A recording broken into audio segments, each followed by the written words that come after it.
Beyond the Golden Gate Bridge awaits glorious Marin County, home to sweeping vistas, diverse cultures, and inspiring causes. Join us for Marinterviews, profiling people and projects, creating a meaningful impact in our community.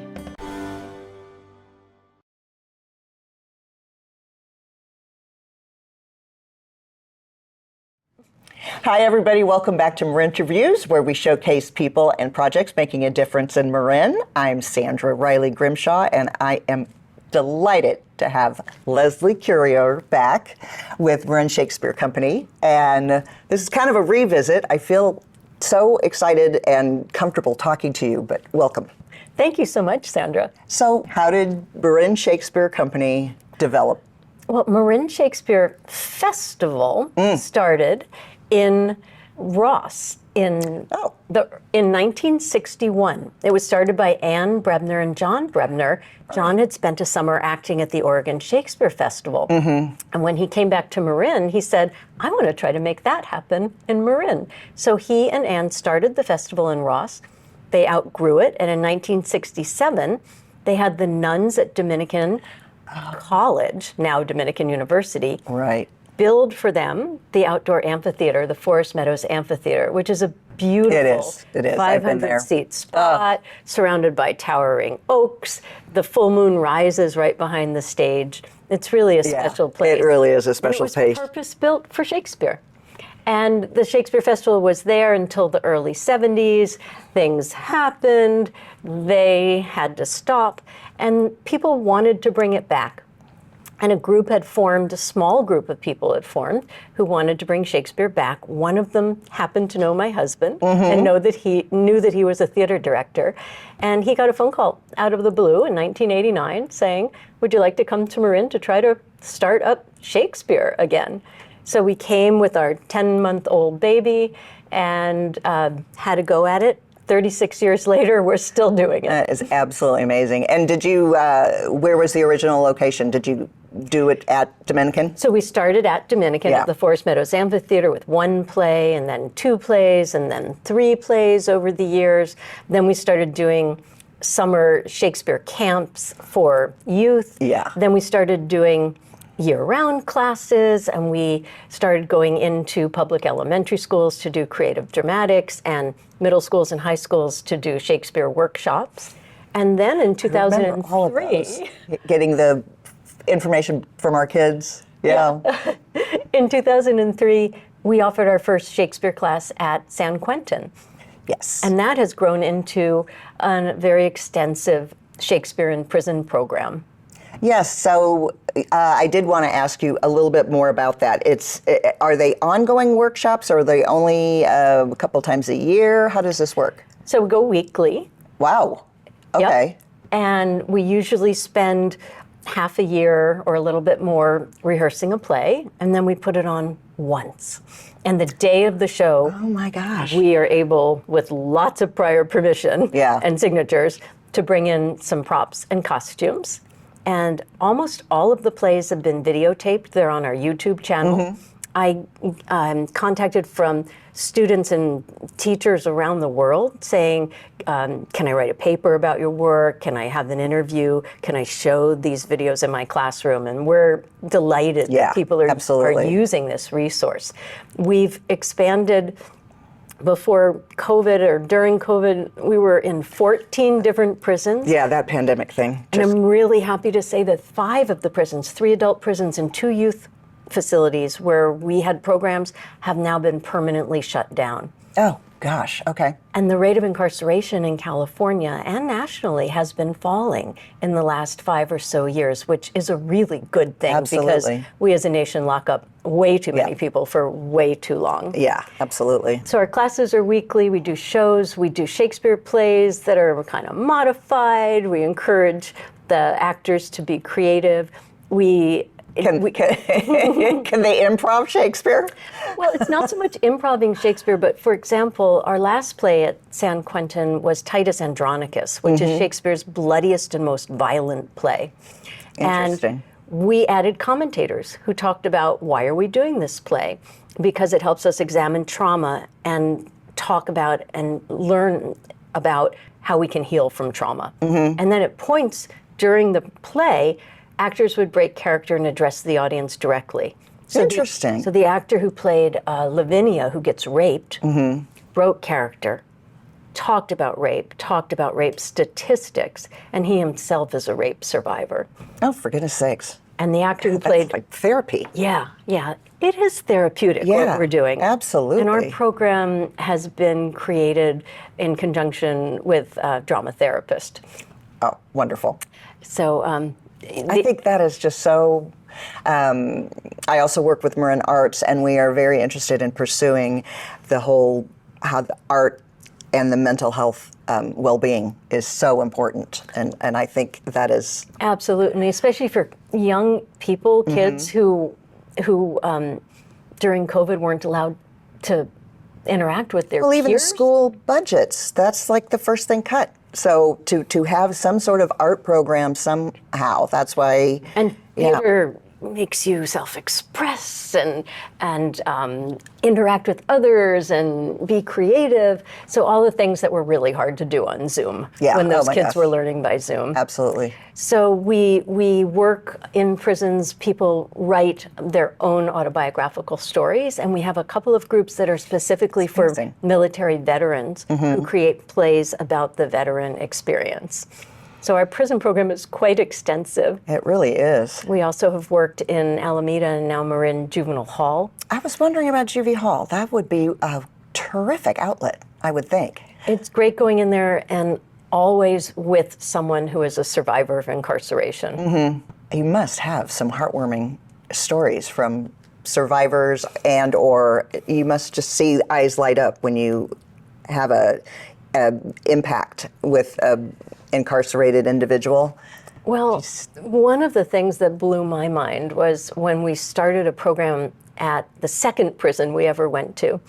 And one of the men got out after the first year and gave a lot of interviews. And he said that when he walked into the room the first day, what he saw was a group of gang leaders. Right. From different affiliations. Yeah. And little old me. And he said in his mind, this is never going to work. But the first time that we all laughed together and the men saw people who they were supposed to hate laughing with them, it started to break down the barriers. And by the time that we did the play, every man had dropped out of his gang because it was against the gang rules to commingle with others. And they wanted to do Shakespeare instead of being in their gangs. That's pretty terrific. Yeah. That is absolutely terrific. And I remember the first time at San Quentin, this has happened several times, an officer came up to me and said, I gotta tell you, I saw these two guys talking animatedly on the yard, and I knew something must be wrong, and I went up to see what was going on, and they were practicing their lines. Oh my gosh. A white man and a black man, and he wasn't used to seeing that. That is wonderful. Breaks down a lot of barriers. Another story I just love is a man who said that he went to prison when his daughter was less than a year old. And he'd been in prison over 15 years, and all his daughter knew about him was his crime. Yeah. But that day, his daughter got to know that he was a Shakespearean actor. Well, that's pretty special. Yeah. Wow, that is terrific. Do you hear from some of these survivors when they get out? Absolutely. We have a program called the Returned Citizens Theater Troupe. Oh, terrific. We pay actors to tell their stories on the outside, and it builds compassion, understanding, creates a peer support network for these actors, and brings some really special theater to Marin Shakespeare Company. Because the rest of the story of Marin Shakespeare's development is that in September of 2023, we finally finished construction of a year-round indoor theater in downtown San Rafael. That was a long time coming. It must be. It was a big project. Terrific. I have got to get down there to check it out. It's beautiful, and now we have a place to do all kinds of different things.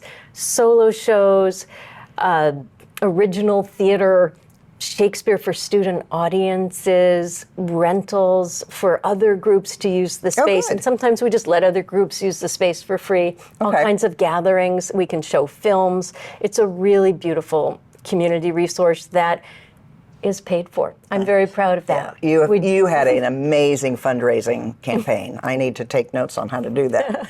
But that was amazing. It was exhausting, but And during the pandemic, you had to just keep this thing going. it worked, and that resource is there for our community, hopefully forever. Yeah, that is absolutely terrific.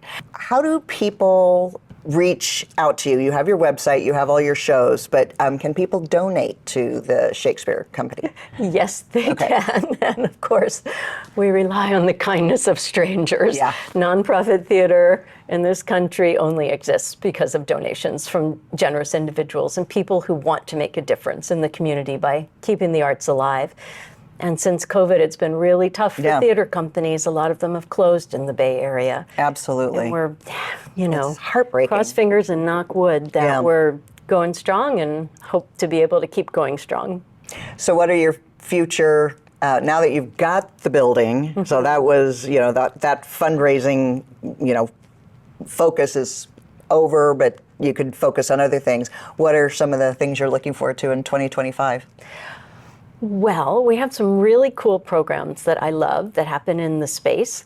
We partner with Autistry, which is a group that works with young people, young adults with autism. Yes. And they perform in our space. The first show they did was amazing, and their next show is coming up very soon. We work with Next Generation Scholars. I love that group. I just met one of the gals that's running it, and we hope to interview her. What a great They're great, and some of the teenagers, the high school students, come and take classes in how to tell their story. That's and really they helpful. Perform those in the new theater. And we work with Marin's Community School, which is the school for kids who are either system impacted, they're on probation, they've gotten expelled from another school. And we've been working with them for over a decade, but now they come to the theater to take their classes and perform on our stage. And these are some really special things. Absolutely. Do you have long standing members that have been with you supporting Marin Shakespeare Company? We do. You must have. And some people are getting older and transitioning in different ways. Tell me about it. That old hip. And, the transitioning and succession planning is really top of mind for me. Mm-hmm. I think I have, at least 5 to 10 more good years left. But my goal is to really set the company up so that it can be successful beyond me.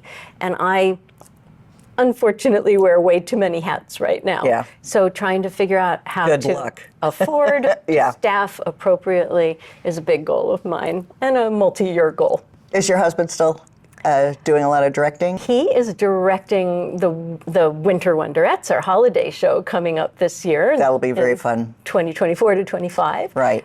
He's retired as our artistic director. He's 15 years older than me, so, he gets to retire. And we are thrilled to have a really exciting new artistic director, John Tracy, who just brings a wealth of experience and creativity and new connections and new ideas into the space. When did he come on board? He came on board 2 years ago. Yeah, and it was but he right as everything was reopening a little bit. Worked with us over the years before that, in between being artistic director of his own theaters, and it's been a really great partnership.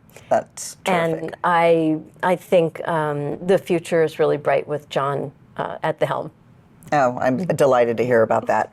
Well, we will make sure we have all the information up, how people can donate, come to a show, support you in any way. And I definitely want to highlight the San Quentin workshops. And that's just just inspiring what you're doing. I'll tell you one thing I do at San Quentin. It's kind of my favorite thing to do ever. Usually about once a month, we're able to invite a group of outside guests to come in and experience a class at San Quentin. Fun. So for 3 hours on a Sunday morning, a group of often college students or sometimes high school students if they're 18, or members of the public oh my goodness. can come and participate in a theater class with the men in our groups at San Quentin. And it's quite an amazing learning experience on many levels. God, that just sounds You learn about eye-opening the and prison. inspirational. Yeah. You learn about the healing power of the arts. You learn about the humanity of people who were incarcerating. Yeah. And I have people walk away from that saying that was the most transformative 3 hours of my life. Yeah. So I can imagine that. you can come Yeah. in All right. sometime. Let's stay in touch. Well, we'll definitely stay You in have touch. to pass the background check. Yeah, well, I got some skeletons in my closet. But well, I am so happy to have this conversation with you. I also want to know more about the new theater. Until I can get over there and see for myself what's been going on over there. Well, a lot's been going on, but I'll tell you about one special project, or special to me.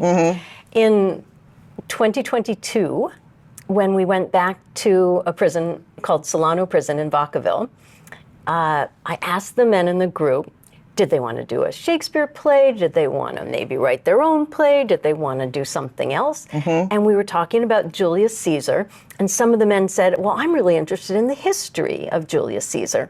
And other people said, well, I want to do the play. And other people said, well, let's write our own play. Oh my gosh. So what we Good did, for them. we wrote a play about a group of men in a prison watching a TV show about Julius Caesar, where the commentators, who were kind of funny, told the history of Julius Caesar and showed scenes from Shakespeare's play. And meanwhile, How clever. in the prison, the dynamics, the plot, mirrored the story of Julius Caesar. So there was a shot caller who was overly ambitious, and both his enemies and his friends banded together to take him down. And because it was a TV show, we got to intersperse some comic commercials. The channel got switched to MTV at one point. Oh, that's funny. And it was a really, really fun production. Well, this year, we remounted that in our new theater. Half of the cast were men who have been in prison, and one of them was in the original 2022 production. Oh, fun. He had paroled after almost 20 years in prison. And he came back? And he came Oh my back gosh. to be in this production in our new indoor space. And we made this our Shakespeare for Student Audiences production. So we got to teach students both about Shakespeare and about mass incarceration. And we had amazing post-show conversations with the students. And it was a really special project for me and Yeah, for the absolutely. theater. And just brought together everything that we do, arts, education, the work that we do in the social justice realm, all came together. And that there are participants that want to be there, you know, Yes. that chose to come back. That's really heartwarming. Good for you. I'm glad you're here for a while. Your shoes are way too hard to fill. Thanks. All right. Well, that wraps it up for today's Marinterviews. And please feel free to contact me if you have anybody you want to suggest for another program. And we'll see you soon.